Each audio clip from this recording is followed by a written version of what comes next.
Okay, looks like things are moving in the right direction for that.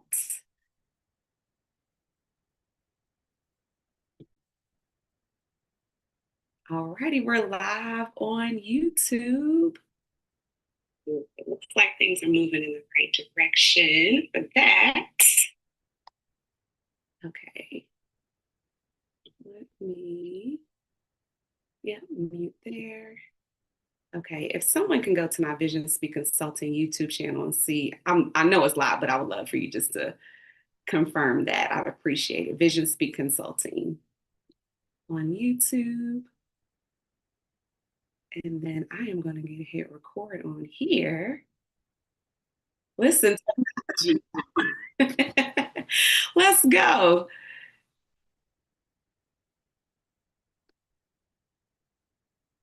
Welcome, welcome, welcome to College Confidence Live. I'm going to put up the welcome presentation again and let some people in. All righty. Looks like we're good to go. Candace, you're good on YouTube. Okay, thank you, thank you, thank you. Yay. Okay, here's the official welcome. Welcome, welcome, y'all. Hopefully you feel welcome to College Confidence Live on this beautiful Thursday, wherever you are watching from and here in the Zoom room. I'm really, really grateful that you're here and then you're taking time to invest in you and your student investing in themselves to get this good information about college planning. And today is the best day of our lives, or this evening is a great evening. And I know that something wonderful is going to happen to us today in this moment or in this moment. And I know something great and wonderful has happened to you because you are alive. You have breath in your body and you are here. And I'm grateful, grateful, grateful. And hopefully you feel grateful to be here. And so we're going to have a good time. There's a lot that I want to share. I know I won't be able to answer every question. You all sent in such great questions on the intake form or the registration form. So thank you for that. And but I'm gonna get to the meat of it because a lot of you had some of the same questions. I definitely want to highlight those themes. And so today we're going to talk about, I have five, I want to call them questions. At first I was saying decisions, but I'm like, I think they're questions that every student and family needs to answer before they click submit on that college application.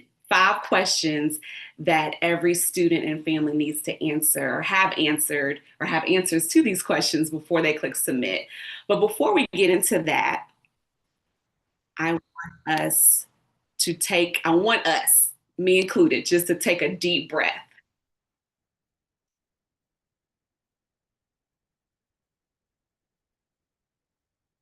Take a deep breath. And if you need to take a couple, take how many ever you need to take. Inhale and exhale. I am learning the power of taking deep breaths, taking a pause, taking a beat before like heading into all the things. And I just want you to know that tonight we're not going to have every single thing figured out. Students, you're not going to have everything figured out tonight, but this is an opportunity for you to hear a next step, to hear and to grab your next step. I'm going to share, and there may be things that you're like, okay, I've done that. I kind of got a handle on that. And then there's going to be some things that you hear and you're like, you know what, that was for me. And if you're with your parent, if you're sitting beside them, they might look at you and they give you that look and you're like, I know, mom. Yep, that's for me. Right? Like, because I'm a parent, so I get it, right? So we give that look like, okay, that was for you. Do you hear that? But so I want you to be mindful of that you're not going to know everything. We don't know everything. We're not going to have everything figured out tonight. But I know for sure that you're going to leave. My goal, my hope is that you leave with more clarity, more confidence around taking just that one next step. So we're going to get into that. And also, I've been at this beautiful work for 20 years. This past May 20 years, which is mind blowing. Like how? But that's correct because my daughter will be 20, which is even more mind blowing in December. So I was like, man, she was here when I got started in working in college access. And so, yes, 20 years. It's been 20 good years. I've learned a lot. And so, all of the wisdom, all of the challenges, all of the, okay, I didn't know that, but now I know, I'm able to share that. But I know that this can be a grace filled process for your student, for you students who are here. I'm so glad students are on here. It can be grace filled, it really can. It can be a process of learning, and it is because I've walked through it a long time ago, but not that long ago when I was going through the college admissions process myself, but then also walking with my daughter, her high school career, and she's heading into her second year at the University of Kentucky. So it's one of learning, it's a process of growth, it is a process of gaining clarity. It can be one of gaining confidence. And like I already mentioned, learning learning what your next step is and then taking it. Right. And so, as I mentioned, I'm going to share with you those 5 questions and also address some of the questions that you asked on the registration form. So, before we get started into those 5 questions, I want us to do a little icebreaker. So, if you have a piece of paper near or you're on your phone, you can go to your notes page, however you want to capture this down. I want us to dream. Yes. And I want you to think, what if everything worked out? This is an exercise that I do all the time. Whatever comes, okay, like, okay, get out of the negative side, Candace. What if everything worked out? So here are some questions to help you think about that. And I'm gonna give you about 3 minutes to write your answers down, or if you're not in a place where you can write anything down, just be thinking about these things. So if you're the student, answer these because you are the student. But if you're the parent or guardian, where's your student? How do they feel? Again, we're dreaming about what if everything works out with the college admission, financial aid process, right? Where's your student? How do they feel? How do you feel? And students, you may want to write down, okay, how do I feel? How does my parent or guardian feel? And then the last one, what would make you say, we did it? So I'll definitely, of course, leave these questions up. Again, we're dreaming about what if it all worked out? And I'm gonna give you 3 minutes. I'm gonna set my timer and not looking for a dissertation, right? Just a couple of a couple of thoughts that come to mind.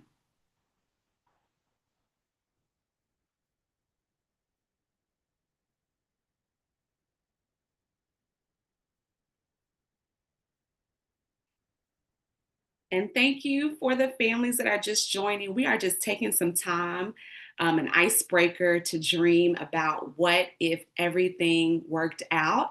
And so here's some questions to ponder. I want you to write down what comes to mind. Where is your student? How do they feel? How do you feel? And what would make you say, we did it, with fist pump? I'll give you 3 minutes.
Yes, and if you want to answer in the chat, I do want a few people, maybe two or three, to share out loud. I know I was going to ask.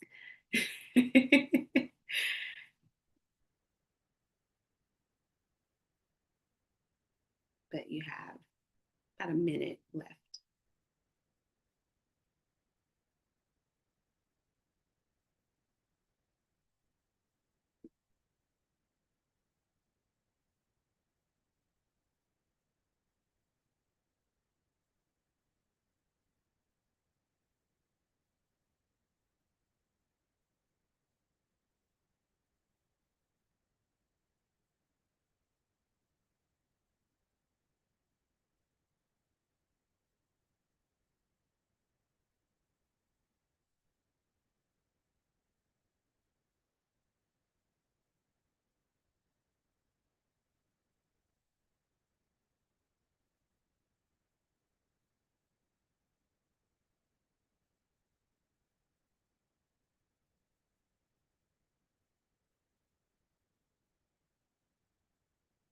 And for the family that just joined, I just put in the chat the activity that we're working on right now, dreaming a bit.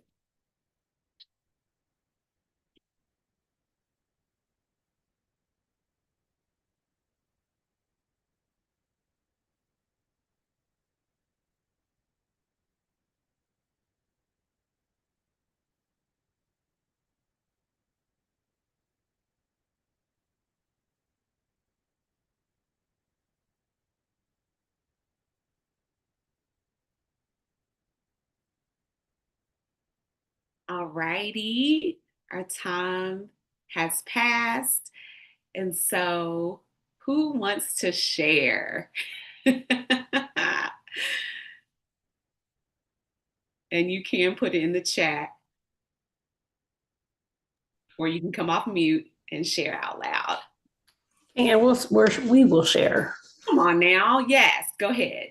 So if it all worked out, I mean, because what was the original prompt? If it all worked out, right? Great question. What if everything worked out? Yep. What if everything? So if everything worked out, my child Elias would be at his first choice. I did put it in the chat too.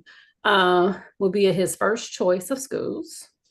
He would feel confident, at peace, safe, and happy. Me and my husband would feel the same. And what would make us feel as though we did it would be we found the school that checks all the boxes. Love it. Love it.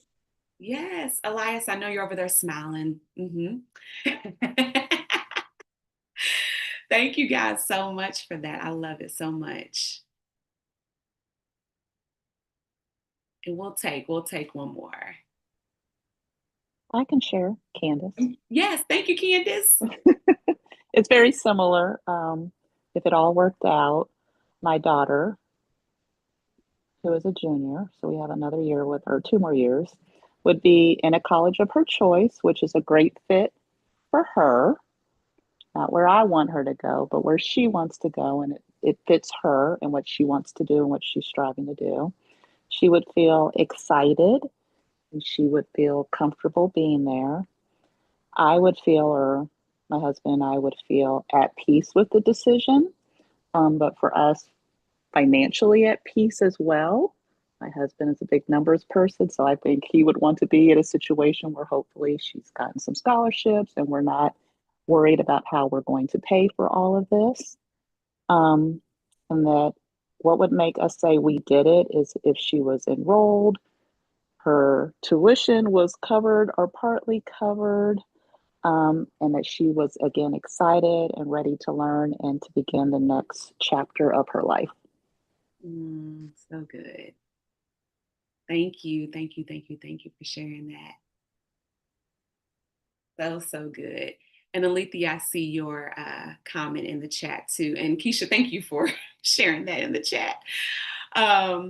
I feel a little overwhelmed and want the college process to be enjoyable in chunks.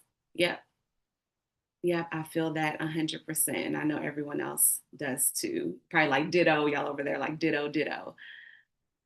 Thank you guys for that. And so I would say tonight is about turning that vision into a plan, right? Good to have a vision.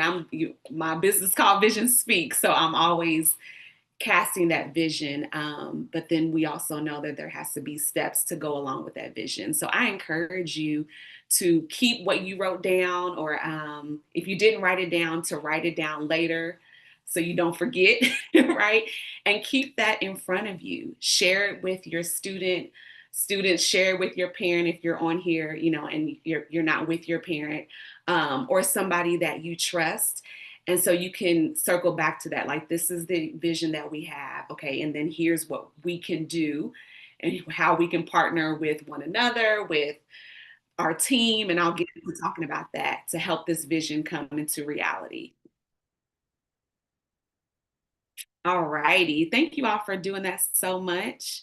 And we're going to keep moving forward. And welcome to my families that are joining in. And actually, I don't want to share that one just yet. I'm actually going to stop sharing, and then we're going to chat it up. Okay, there we go. Yes. Hi, Zaya. I'm like, I know who you are. I'm seeing your face. But again, so glad you guys are here. And so I want to just talk about, I know that this process can seem so overwhelming because there's a bunch of moving pieces. Whether you've been to college yourself and you're like, I know it's changed since I've done it, or maybe you have a student, an older child that you've helped and it's been a while, or maybe this is your first student.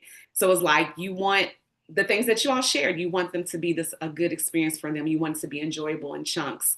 And I just want you to know that you're not alone. Obviously, you're not, because we're here on this Zoom together, and your student is not the only student that's thinking about this process. I just think about, like, it's hard to fathom the number of students that are, juniors and seniors in high school now. I know for Kyla's class, I think they said that was like the largest class ever, like the number of students. And I imagine that'll continue to grow for every class, right? But know that you're not alone. And we're going to talk about some things that you can do now so that it isn't so overwhelming, or it doesn't have to be so overwhelming. And so this is about helping to show you the pathway. And so now I want to talk about the 5 questions that every student or family needs to make before they click submit. And so number 1 is a question of self-discovery, and it's, who am I?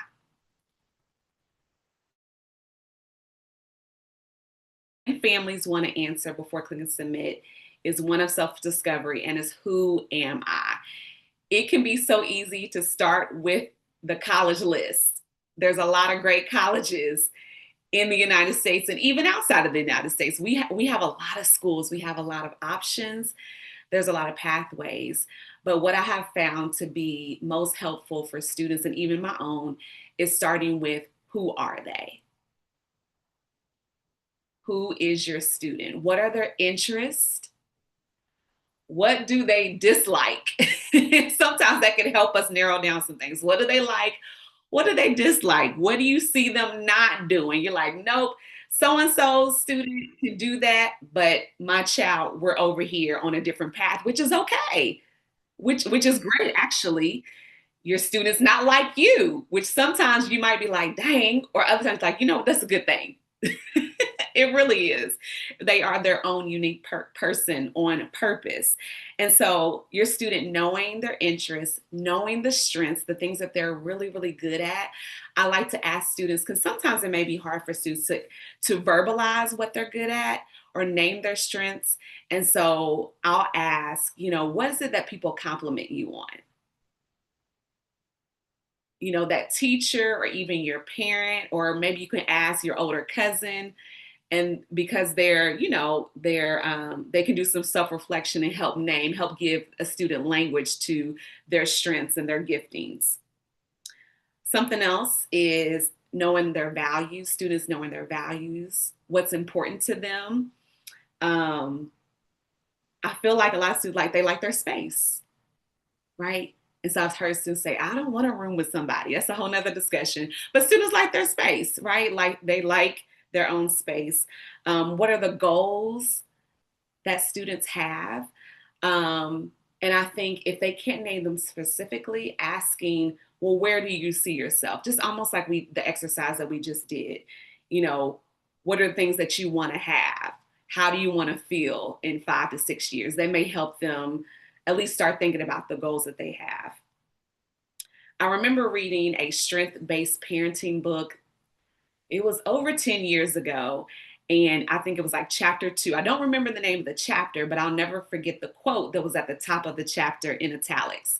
And it was, know what makes your child tick. And I just started to laugh. And I was like, that's an interesting word to use, know what makes them tick. But then I was like, okay, I can re-engineer that for me. Like, know what makes my child move, right? Know what, again, back to what interests them, what they maybe dislike, or if I say something, how do they respond? Or if I say something in a certain way, how do they respond? Like learning, yeah, for lack of a better word, I know what makes them tick, what makes them move, what excites them, what doesn't. And that's been so helpful in my parenting journey. And I hope that can be a nugget for you to think about as you're thinking about your student and who they are. So that's number one. What question does every student and family need to answer before clicking submit on a college application? That question of self-discovery. Who am I? Or for the parent or guardian, who is my student? Who is that young person? What are their strengths? What are their interests? What do they value? And then that can help be a foundation to the next question. So question number 2, I'm giving 5 questions every student family needs to answer before clicking submit. Number 2, where do I belong? What is going to be that learning environment for the student, for me as a student, or, you know, for my student, that's going to help to cultivate the interests that they have? What's going to be that learning environment that's going to best continue to cultivate? Because it's already being cultivated. And you have been doing a fine job. Let me go ahead and applaud y'all. Parents, shout out to the parents. You've been doing a wonderful job of cultivating environments for your student to soar, right? From helping them choose the school, or choose activities, or, you know, place them in this particular activity, or have them connect with this person because I see the strengths that they have. So I applaud you. That's good parenting right there. So I hope you're celebrating yourself, and I celebrate you for how you've loved your student, because that's really what it is love, right? It's training them up in the way that they should go. And that's beautiful. And so building the right college list, I believe, starts with that foundation from that first question, knowing your student. And it doesn't end, right? Like I think about that, especially if you're in Louisville, Kentucky, and your student has been a part of the public school system or any of the schools. We have a lot of schools in this city. We have a lot, not just here, but in other places too. But I'm here in Louisville, so I can speak to that. And I was a part of the JCPS system. So just applaud yourself, because you've already navigated, okay, figuring out what's going to be the best environment for my student. This is just taking it to the next level, and you get to support your student in that. And now they have some say too, right? Whereas before, elementary school, they really didn't have a big say. Maybe they had a little say in high school, maybe a little bit in middle school, but then of course we want them to have a say because it's their pathway to college, and that's a whole other conversation. So what is the best fit for your student? If they know what major career they want to go into, right? Does that school have that and can lead them to that path? Would they thrive in an online only learning environment, or does it need to be hybrid where they have some classes in person and a few online? Or maybe it's like, you know what, my student, I know them, this in person, right? What about the campus size? Students, would you thrive in an environment that maybe has 2,000 students or less, or 30,000? But perhaps you'd feel like, okay, I can still find my community even when it's 30,000 students at the football game, but I have my people with me, right? Because that can happen. You can form that community even at a school that has 30,000 students. distance, location, climate. I worked with a student. She's going into her sophomore year in college too. And we started working together her junior year. She's like, I want to be on the coast. I want to be next to some water. And so I'm like, okay. So we looked at schools, but when it came down to it, what was most important to her was cross country. She had been running cross country since middle school. And so she had opportunity to do that. And so I'm like, well, you're not near any water, because she decided to stay in Kentucky, but you can get to the water, But so she got to deciding what was most important to her. And she can always visit the water. But her running cross country and being on a team where she felt valued and seen and had opportunity to run even her freshman year, that became more important as we started to go along, as she moved into junior year, and she started to make some decisions and start to make some cuts to her college list and even her desires, right? Cost, that's a big part of fit as well, and we'll talk about that. And then social opportunities. What clubs and organizations are prevalent at that campus? Does your student want to attend a predominantly white institution, or do they want to attend a historically Black college or university? What's most important to them when it comes to where do they belong, and they feel like, okay, I'm a part of this community, or I see myself here. So that is question number 2, where do I belong? Question number 3, how will we pay for it? Yes, that's a huge question, right? That's on everybody's mind. Yes. I even, the billing statement for this upcoming semester for Kyla, she's over in the next room, came out today. So I'm over here looking, got my calculator out. So I get it because I'm in it right now. And so how will we pay for it? Knowing the cost is so important. So there's a resource, and you may be familiar with it, but if you're not, I'm going to share it. And if somebody could type it in the chat, that would be amazing. But it's called the Net Price Calculator. And it is, has anyone filled out a net price calculator? You can give me a thumbs up emoji or a nod if you're on camera, or you can come off mute and say yes. It's called a net price calculator. Thank you, Keisha. So the net price calculator, I like to say, is something you can fill out. It's almost like a FAFSA. I don't want to say a fake FAFSA, but it's a resource where you can learn about the cost of attendance at the college, and also an estimate of how much financial aid your student may be eligible for. So every college and university in the United States was required to have this resource on their website, I think since like 2018. So that you're not guessing on costs. You're not having to go through like 5 different parts of the website to try to figure out, okay, how much is it going to cost for my student to attend this university or college or university? So I encourage you to use that as a resource, and you can get that estimate and write that number down. Students should know, okay, it costs this amount, and here's what the tuition is. Here is what the room is if I want to stay in a suite, if I want to stay in the other options that the university has, right? Know those costs, and using that net price calculator will help. Again, it's an estimate. It gets you a good estimate. And so like I mentioned, every college is required to have that, and you can do some comparison. You can do some comparison between colleges.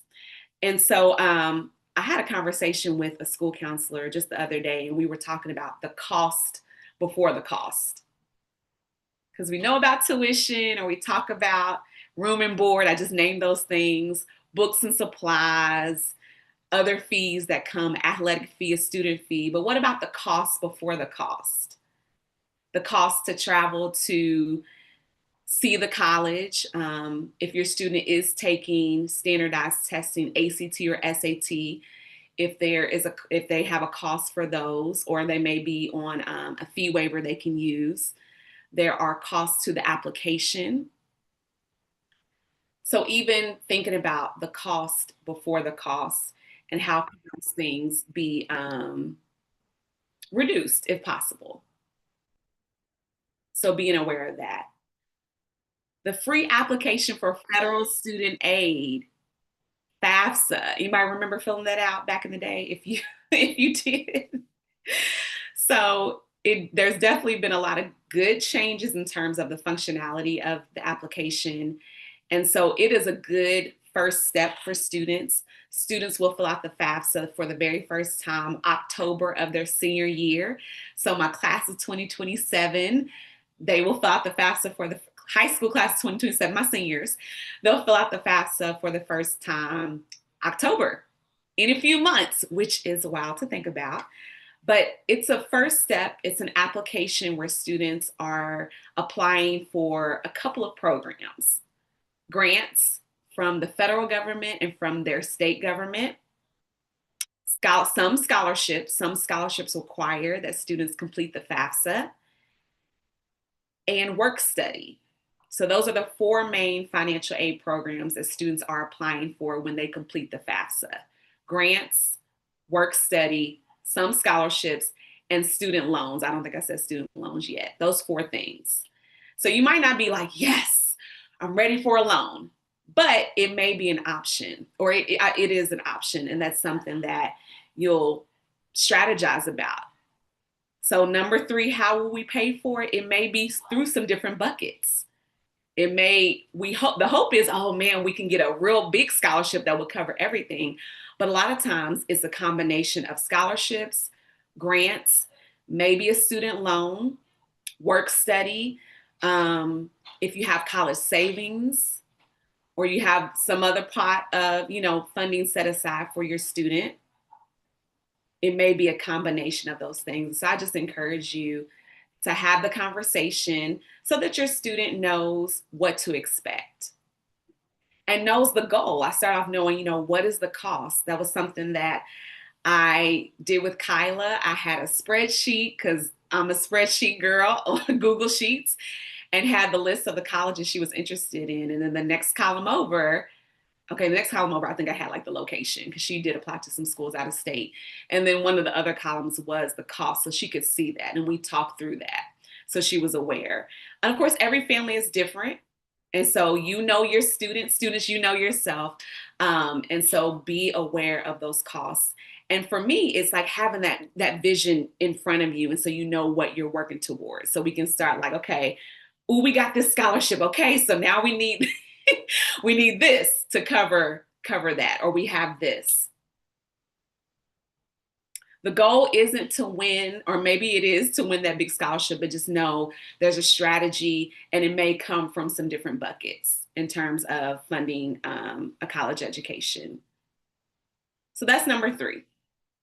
Number four, another question that a student should answer, family should answer before clicking submit on the application is, how will I tell my story? How will I tell my story? So colleges, and let me ask this, when you apply to college, what are colleges looking for? Or another way to say that is like, what are you submitting? I've kind of been saying it all along, but what are some of the things that you submit along with your application? I think that's a better question. You can put in the chat.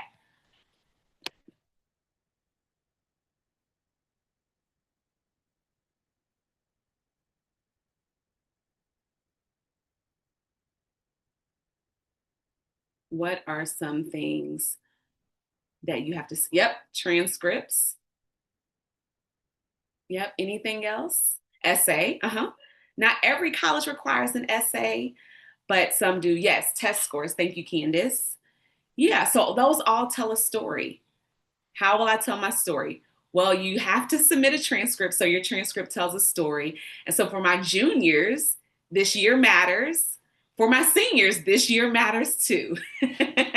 Freshman year and sophomore year mattered as well. And so college admission counselors, those who are going to be reviewing the application, they're going to see the transcript and see a story from freshman year all the way to really first semester senior year. They may not see grades from first semester senior year or first quarter, depending on how your high school does that, but they'll see the classes that you are in. So that tells a story. And so how else is your story told? Through an essay. because there is more to you than just the classes. There's more to your student than just the classes on the transcript and their grade point average that's also on their transcript. But the essay is a way for college admission counselors and the committee who reviews their application to learn more about that student. What are their strengths? How did they overcome that challenge?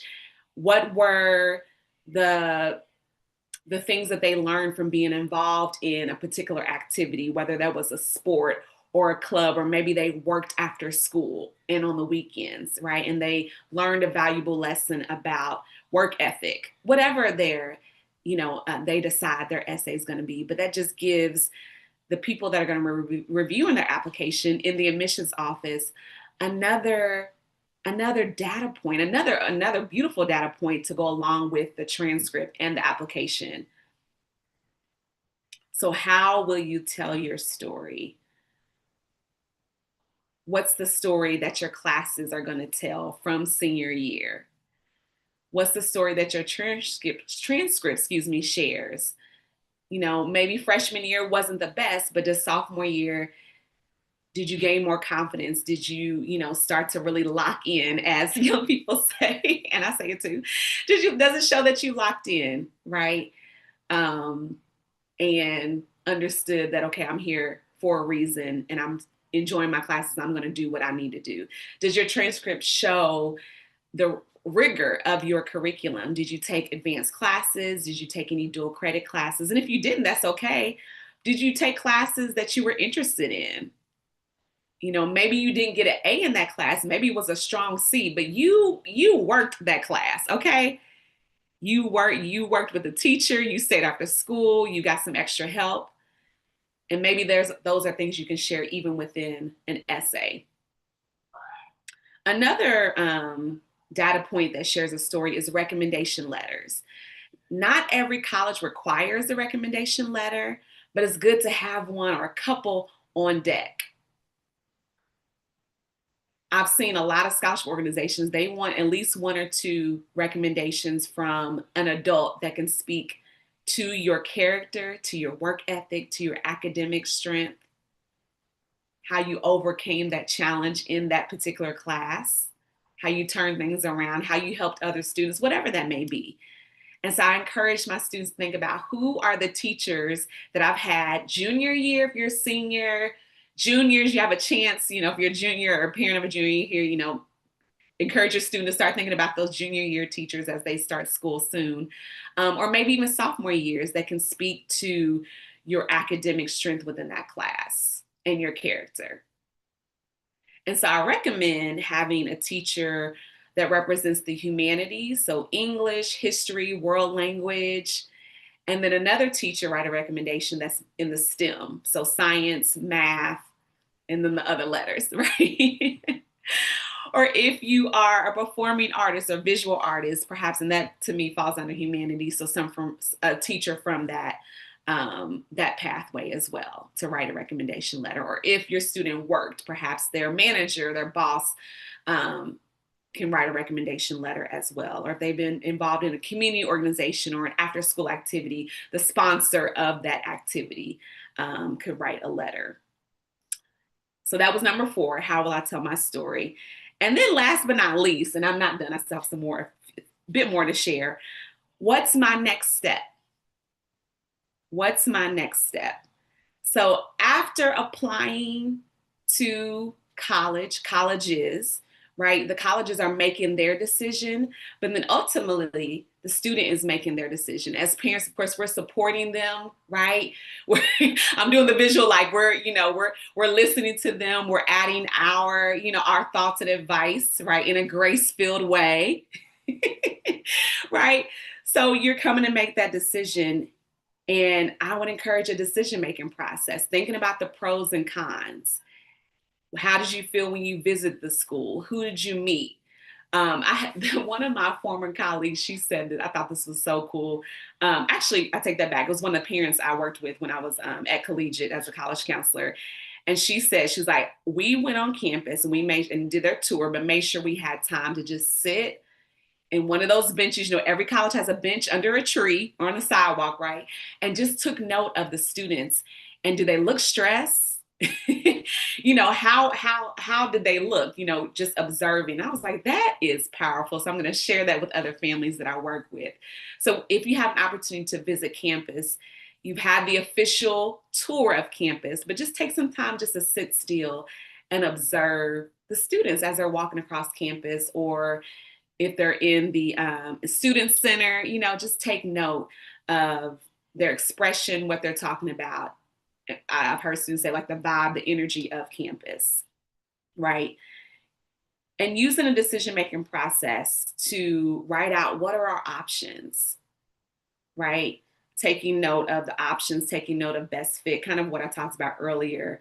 Thinking about cost, opportunities on campus, graduation rates, what are the career outcomes, and seeing a lot of colleges put that information on their website. So if your student does know or has an idea or a couple of ideas, right, of their career interests, encourage them if they haven't already. I feel like some of them have, because there's some star students on here. Look on the college website and read through, skim through, the information about graduation rates and career outcomes. A lot of colleges have that information listed. They're sharing what their alumni are doing. They're sharing the companies that their alumni have been hired, the companies they've been hired, they've been hired on. You know what I'm trying to say? The companies that have hired them. So paying attention to that. So I'll just say the 5 real quick. So we talked about the 5 questions that students and families need to make, or 5 questions they need to answer before clicking submit. Number 1 is, who am I? That's a question of self-discovery. Number 2, where do I belong? College fit. Number 3, how will we pay for it? And we talked about a financial strategy, and it may be a couple of different buckets. Number 4, how will I tell my story? And number 5, what is my next step? What is my next step? So I want to transition. As I mentioned, I'm so grateful because you all asked some great questions on the registration form. And so I want to just answer some of them. I won't be able to get to every single thing, but you can always email me. We can have a conversation, and I'll share my email at the end. And so question 1, or I'll say theme, was finding scholarships. Where to look for scholarships. And so I would say number 1, start with what you have already. If you're in Kentucky, your students are eligible for the KEYS Scholarship, Kentucky Educational Excellence Scholarship. So congrats, yay! If your student has at least a 2.5, they have money. This is what I used to talk about all the time when I worked for KEYA, the organization that administers the KEYS Scholarship. And so it was so cool because my daughter actually got a letter from KEYA, and she, like a week ago, and I'm giddy because I used to work there. I'm like, I know what this is. And I called her because she went home. I was like, can I open your letter? And so I was so excited because I'm like, I used to work there, so I knew this was coming. I know y'all can laugh with me, but I get giddy off of things like that. I'm like, it's all aligned. And actually, shout out to the class of 1999, because we were the first class to receive the KEYS Scholarship. So it's all, Keisha's with me. It's all full circle, guys. It really is. So anyway, if you're in Kentucky, your student already has that money. So congrats. And I encourage them, if they haven't, to log on to kheaa.com and see their KEYS money. Thank you, Shauna. And I was like, I know I have other families on here that are not in Kentucky. Shout out to Tennessee. Shout out to other states represented. And so come through Texas. Okay, if there's any other states, I want to shout you out. So I know Tennessee has a Tennessee Promise program. Yeah, which is a great, great program for Tennessee residents if they want to stay in Tennessee. I know a lot of students want to bounce, even with KEYS money. I know it sounds like, I want to go out of state, which is great. But I would be remiss, right, if I didn't talk about the KEYS money. And I know Texas has some scholarship opportunities for students who want to stay in Texas. So a lot of states have those programs because they, make sense. They want to encourage their best and brightest, right, to stay in state and help to cultivate that. But another thing I like to share around scholarships is start local and then branch out. So how do I find scholarships? Start local, branch out. Let your school counselor be your bestie. I said this last week, I think, to a group of students, high school students. Let them be your bestie, because a lot of scholarship information comes directly to the school counselor. And I've worked with a lot of school counselors, and I know now a lot of counselors will have a Google Classroom or whatever platform they may use to share information electronically with students about scholarships. So make sure that you are on that listserv, on that email list, checking in with your school counselor, even if you are a junior, asking them about scholarship opportunities this school year. Okay. Start local, then branch out. Okay. What's available for you as a student at your high school? Is there a 1965 alumni group that decide to put some money together to bless the students at your high school? There are a few high schools that do that. There are a few high schools that do that. And then start local, then branch out. What's available for you as a resident of your city? So checking out the government webpage. Most city governments have an education department within their government. So do a quick search, find that person. If you don't see any information listed on that website, nothing but an email or phone call. And I would encourage the student, with the parents' help, to send that email, to just ask. You just never know. You're going to hear me say it. If you stick with me, you're going to hear me say it a lot. It doesn't hurt to ask, and ask again. I've seen it happen so many times where students were like, okay, I'm going to ask. And maybe the person they talked to didn't know about a scholarship directly through their organization they worked with, but they knew of another organization that offers scholarship, right? Like one step can lead, or one conversation can lead to the next opportunity. So don't be afraid to ask. Start local, then branch out. Okay, what's available for me as a resident of this state? What's available for me at the college? I should have said that first. The colleges that you're interested in going to. Type in scholarships on the college website at the top and see the type of aid that they're offering to students. And it should list out, okay, here are the GPA requirements. And so if you're a junior in high school, then you know what to work towards, right? If you're a senior in high school, you can say, okay, I'm right here, or maybe I'm right below, but I'm still going to ask. Maybe I don't meet that 3.8, but I have a 3.75. I'm still going to ask. Maybe I have a 3.0, or maybe I have a 2.8. I'm still going to ask, because you never know. One conversation can lead to the next opportunity. That's going to be a tagline, because I just came up with that. That's good.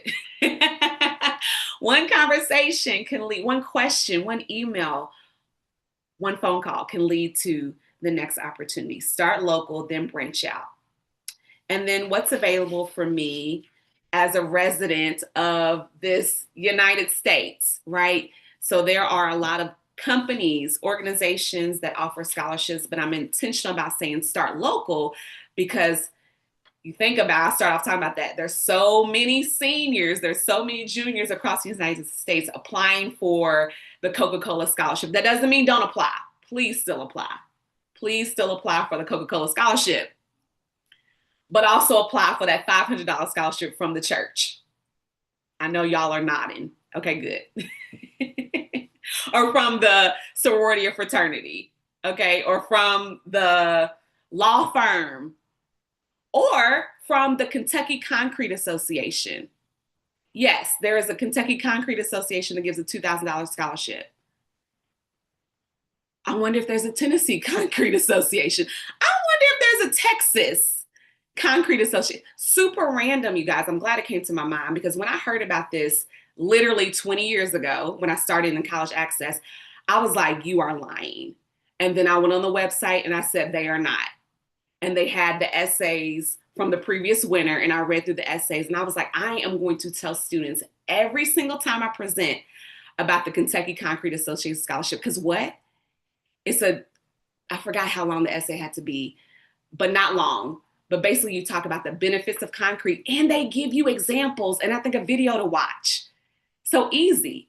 So y'all know I told Kyla, right? I was like, Kyla, listen, I have been talking about the scholarship for 20 years. You're going to apply. And she did, and she got it. You can't make this stuff up. They had a banquet and everything, but she wasn't feeling well, so she couldn't go. But they mailed her the trophy, the certificate, and they sent that check to UK. And I said, my God, listen, it's possible. Okay. Yeah. Okay. I could talk about this stuff all day, but I want to be mindful of time. If y'all can stay on until about 8:10, 8:15, if you have to jump off, this is live on YouTube, so it'll be there. And then I'll be sending out the link tomorrow. I'll be sending out the link to the replay tomorrow. All righty. Okay. The second theme, and I've kind of talked about it, was paying for college. Of course, scholarships, paying for college. And I've talked about FAFSA. And I think I just want to reiterate to know the cost and not to let it scare you. But it's like, okay, it's a point of information. And this is going to help us move forward in terms of our financial strategy. Again, it may be from several buckets. And remember, don't be afraid to ask. I have been emailing the financial aid counselor at UK. The other thing is you do have to get, as a parent, I think it's called FERPA. I should know this. It's called FERPA. So basically so that you can have access to your student's account, financial account, that you can talk to the financial aid counselor. And so easy process when the time comes. This will be like summer of your student before they start college. So you're junior, senior, not now, but summertime before they start college, you can get all that access. And so that way, when questions come, I can talk to Kyla's financial aid counselor and get questions answered. And again, one conversation leads to an opportunity, because I sent an email, I found out, oh, we upload scholarship information to Scholarship Universe all the time. Oh, y'all do? They're like, yeah. I was like, Kyla, so you don't have to wait till the fall to look for these scholarships. They're uploading new scholarships all the time. So every once in a while, I'm like, Kyla, did you? She's like, yes, Mom. Let's go. Let's get it. y'all already know. Okay, another theme was about choosing a college. And so we talked about that, start with your student's interests first, and then it's matching. Right? Maybe it is starting out at a community college. You can get the general education requirements out the way and then transfer to a four-year college and take advantage of a scholarship that's offered. A lot of community colleges have partnered with their four-year partners to offer transfer scholarships. Or if your student is interested in a certain career path, they may go to the two-year institution, get their associate's degree, and start in their career. That's amazing. And I know there's a lot of students that are taking dual credit classes in high school and are coming out already with their associate's degree. So that's saving money on the front end. So there's different pathways, and that's why it's important to know your student, know your strengths to figure out what's going to be best for you. It won't be like everyone else, and that's a good thing. Fight for that. It's going to look different. What's going to be best for you. So whether it's a two-year community college or technical college, your traditional four-year institution, local, out of state, maybe you don't know your major, maybe you decide to go in undeclared, and you can go in, and schools call it differently, different things. They may call it undeclared or undecided. Or maybe you want to do business, and so you go in as like an undecided business major until you take the prerequisite classes to then move into a concentrated business area. That's okay. That is okay. Again, back to knowing my strengths, right? The student knowing their strength, continuing to learn what's going to be best for them. And sometimes it is trial and error. Sometimes it is starting out of that college and then discovering, okay, this wasn't the best fit for me, but I learned I can take those classes and then transfer to another institution.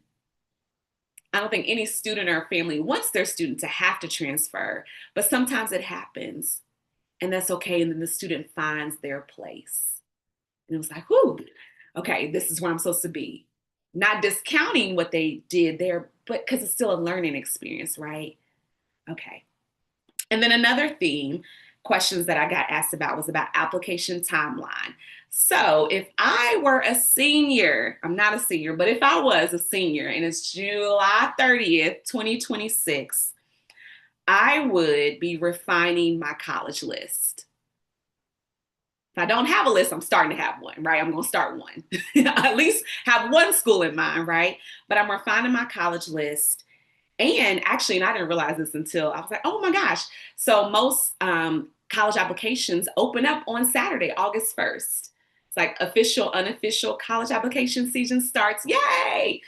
And so if your student is going to use the Common App, which is a website where the students can apply to more than one college, I know I went on the website yesterday and they're working on rolling everything over. So the dates will update to, the 26-27 school year for our class of 2027. All of that will roll over. It's happening now. And then the dates will be live on August 1st. So I'm not saying log on August 1st. I'm not saying that, right? But I'm saying refine list and start your college application. I'd say before the end of August. Thank you, Keisha. Okay, great. Glad you were able to be here. And then I would start on my college essay if I was a senior, if I haven't done that already. And one thing about the essay, while your college may not require an essay, this essay has a number of uses. It can be used for scholarships. So it's good to have an essay or two. If I were a junior, class of 2028, yay! These are great classes, 27 and 28, right? If I were a junior, I would, and also seniors too, just continue to understand the things that I like, dislike, my strengths, my goals, right? And then start exploring colleges online, follow their social media. Now it's going to be curated, right? But it's still cool to know, okay, what are they showing online, right? And then also go in person and visit. And seniors can do this too.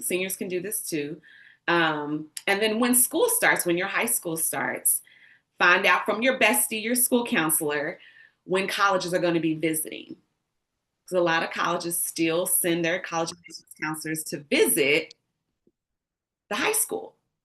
It may be a school-wide college fair. It may be a visit during the morning, during lunchtime, or in the afternoon. Something I thought was cool at Collegiate when I was a college counselor, we would encourage the students to sign up to be the greeter. So if University of Cincinnati was coming and I had a student that was their choice, that was one of the schools on their list, okay, I need you to be the greeter. So you greet the representative at the front door and walk them to the location. So ask your bestie school counselor, right, about you being the one to help to greet those college representatives that are coming. There's power in making those connections. They can be a bestie as well. They can be on your team. So that's what I would do if I was a senior and if I was a junior. The national, it's an acronym and we love acronyms, right? NACAC, National Association for College Admission Counseling. And I'll actually put in the chat. So if you are able to copy and paste it or just take note of it.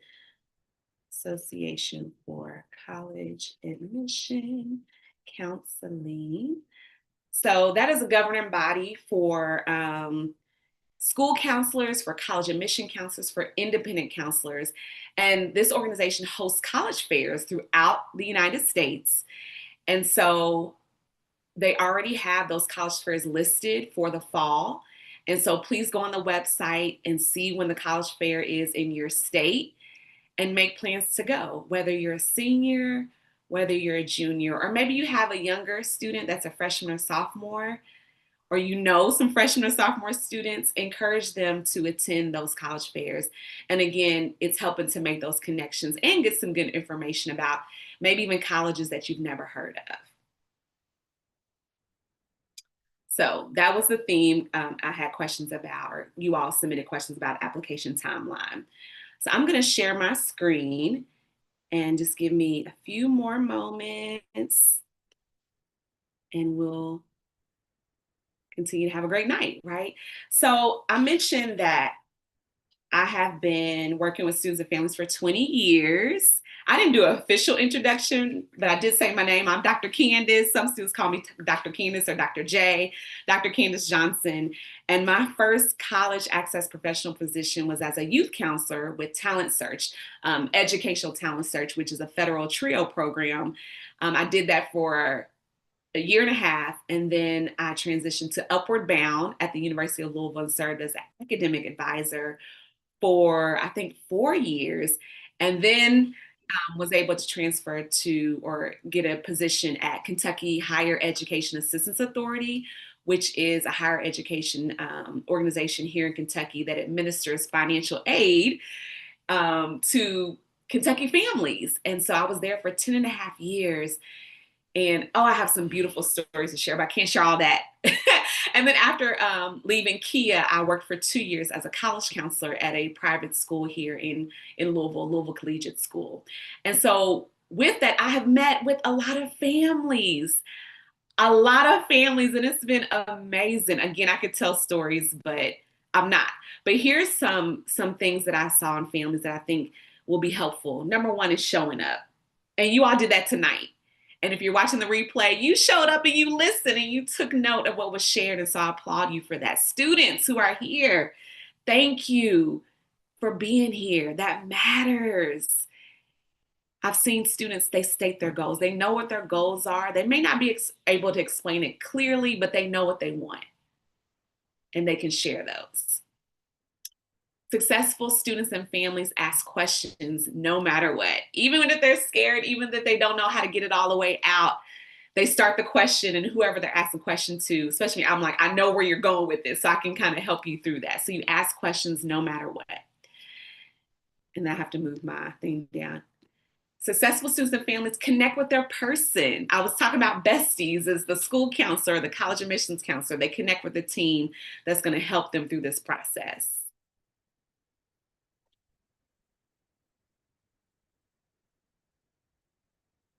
Okay. There we go. Successful students and families understand financial aid before applying. May not know everything, but you know enough to be dangerous, right? But you have an understanding of the process before applying and what all it entails. And successful students and families stay organized. I love a good spreadsheet. Maybe it's your notes in your phone, right? Maybe it's a notebook, a college planning notebook that you decorate. I don't know, but however you stay organized, I've seen families benefit from doing that.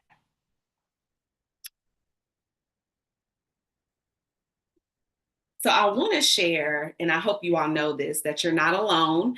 I think I said at the beginning, you won't know everything. And this night was not about you hearing all the things, but hearing enough for you to take a next step. And so I'm excited because I love to help. I remember that was one of the taglines when I worked at Kia. We would put at the end of every presentation. I actually thought to put it on here, but we would always say, we're here to help. And I still am here to help. And if I don't know, I am going to ask as well, because I believe in that principle that there's nothing wrong with asking and asking again. Asking, you shall receive. So I'm going to share with you, and the VSC is Vision Speak Consulting College Success Pathway, and how I can be of service to you and your families and continue in serving you, hopefully in the best way possible. So step one, I have a college planning toolkit, which is a digital resource on my website. So you would download it. It's a PDF. And it features a timeline and actually starts with the 8th grade. Things that students and families can do from 8th grade all the way up to August of the student starting college, which is amazing, but step-by-step process, because I know even some of the things y'all shared on the registration form was like, I don't know where to start. So that resource will help. I also have some really helpful websites that I've used with students, and even Kyla has used to help get organized. So I have those listed there, and some scholarship links. Like you click on the link and you go directly to the scholarship application. So that's $14.99. Again, it's a digital resource on my website. And I actually, let me see if I can do this. I will put the link to that in the chat so you all have it there.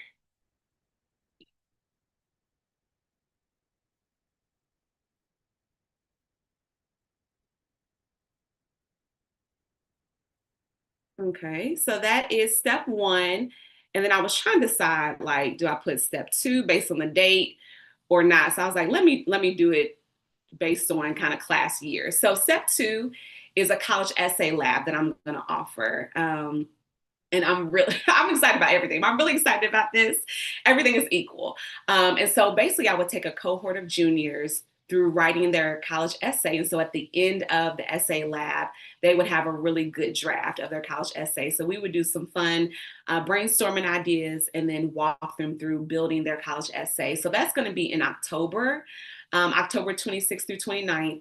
So that's a Monday through Thursday. And then the 31st with the asterisk is it's not mandatory. It will be like office hours slash, what did I call it? I forgot. So I'll just call it office hours. But basically, students, they're not required to. We would get the good meat of it, the 26th through the 29th. But if they needed some extra assistance or just wanted to ask me questions, I'm making myself available. And that's on a Saturday, the 31st, Halloween, in the morning. I think I said at 10 a.m. So October 26th through 29th, it would start at 6:30 and we would go until 8:30. And so that is 297 for the class of 2028 juniors, and come out with a beautiful first draft of a college essay that they can use for college admission or even use for scholarship purposes. And then the next step, let me see, I might have to go back to go forward. So step three, because, okay, seniors, right? Y'all like, okay, Dr. Candace, what about these seniors? Yes, awesome class of 2027. Class 28 is awesome as well, all the classes. I am hosting a college application accelerator. I'm like, let's get it done. Let's get it done. So this is going to be coming up the end of August, October 31st through September 3rd. And kind of the same with the junior lab. We would do that Monday through Thursday. And then optional is that Saturday morning workshop slash office hours. And so the students would leave with like a really almost completed Common App, even a draft of their personal statement. We'd have a scholarship plan going, just all the things they need to have, a good, solid, draft of their essay and their applications and ready to take their next steps and continue to soar. And so that's going to be 297 as well for my seniors. So that is right now what I envision, right? The college success pathway to be a continued support to you, to your student, and to you as a family, because I'm here to help. I'm borrowing that key because I was there for 10.5 years. So I'm definitely here to help. And so I'm going to stop sharing.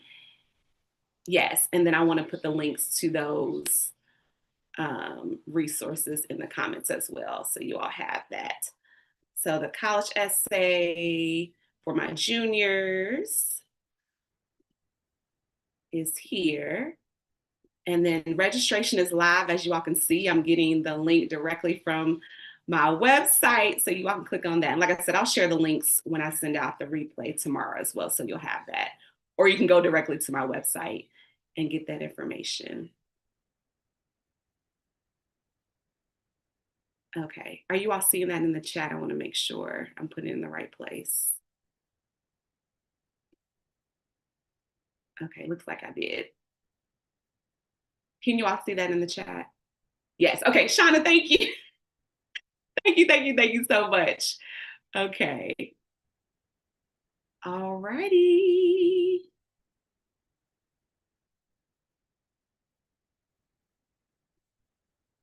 I appreciate you all's grace, and I appreciate you all for being here. And so I am going to look in the chat before we get off of here to just see if we have any questions. If I miss anything, you all let me know. Okay. And Shauna, I see your question. I know you asked it earlier, like about 30 minutes ago. What is the best way to plan, not knowing if you have scholarships? Did you still have questions about that, or did you want me to share kind of my first thoughts?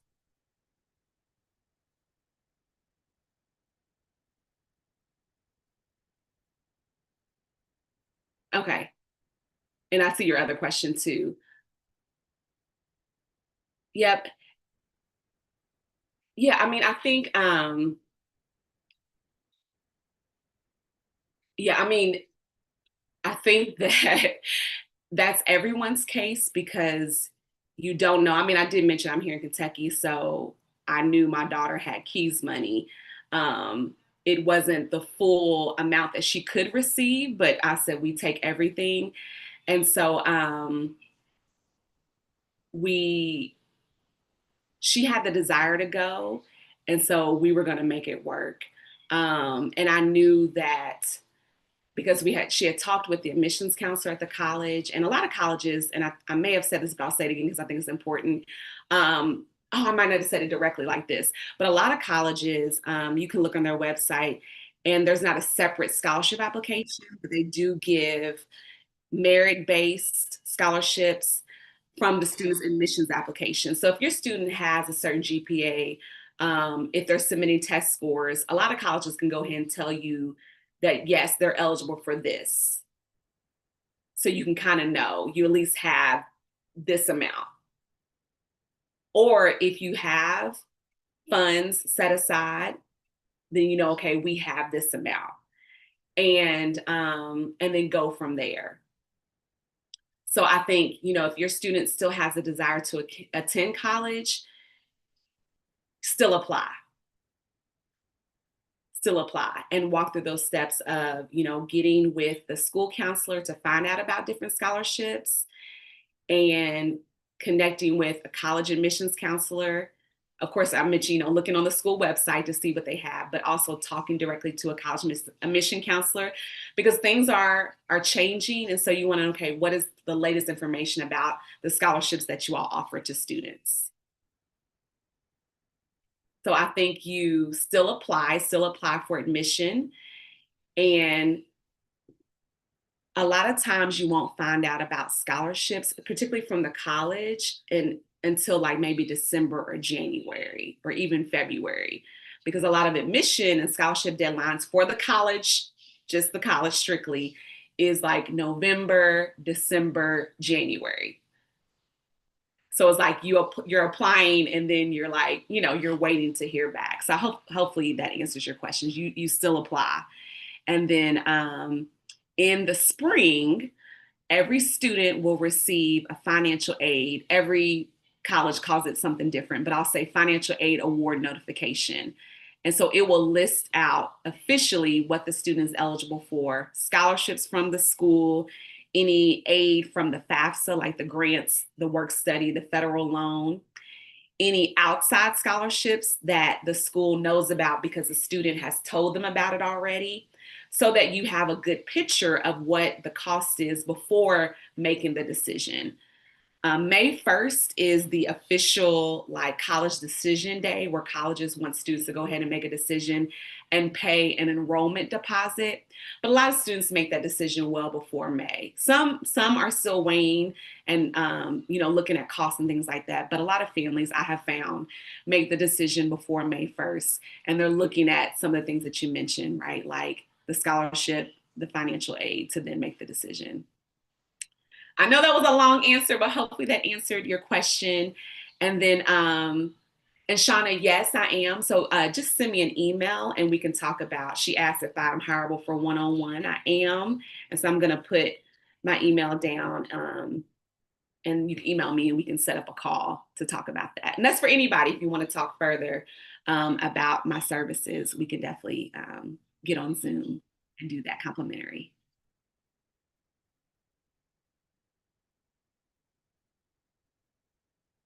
All right, and I think those were all the questions that I saw in the comments. I know I gave you all some goodness to think about, but I'm so glad you are here. And thank you, Candace, so much. I'm glad it's been helpful. And again, I'm here to serve, I'm here to help. So please email me, visionspeakconsulting@gmail.com. You can also get to me on social media. A lot of y'all found out about this workshop through social media, so you know how to reach me there. And then also directly on my website, I have a contact form there. And thank you for watching. And even those who are on YouTube, I'll have to go and check YouTube to see if I had anybody comment and answer any questions. And you all do me a favor, you know of other families that need this information, share the YouTube link with them. What I'm going to send out tomorrow, I'll send out the YouTube link and the Zoom link, replay link, because I have it saved to Zoom, so I'll send that out. But you go to YouTube now when I click in and share it out. So I'd love for you to share at least with one or two other students or families that you know. Even if they're, and I thought about this, I was like, man, I'm sure there's families who have freshmen and sophomore in high school that maybe want to hear this information. So let's share. Sharing is caring, right? And yes, Shauna, I know I saw that in your registration form. I love Sharinda. So give her my love. I'm so glad that she sent you my information. Glad you were able to hop on, because I'm thinking she probably shared it with you today. But I'm so glad that you were able to hop on. And not just hop on, but be a part of this night. So I love y'all so much. I'm so excited. And back to what I said at the beginning, this can be a grace-filled process. And I want you to keep what you wrote down about, what if everything works out? Keep that vision in front of you. Students, keep that vision in front of you. And now you at least know one step that you can take for that vision to come to pass. All right. Thank y'all so much. I'm going to stop the recording. And you all have a great night.